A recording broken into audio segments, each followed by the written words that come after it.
One of my favourite ways of fishing for carp in the autumn is with little feeders. I brought you here to Barston to show you how to catch some truly massive carp using feeders as small as this.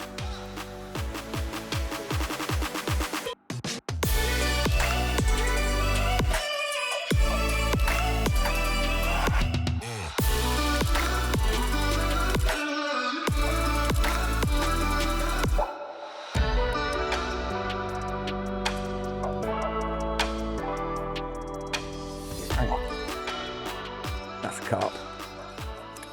But that's proof, if you needed it, of like, even a little feeder. People think big feeder, big fish. You only need a little tiny feeder when it's this time of year and the water's gone cold to catch a big carp.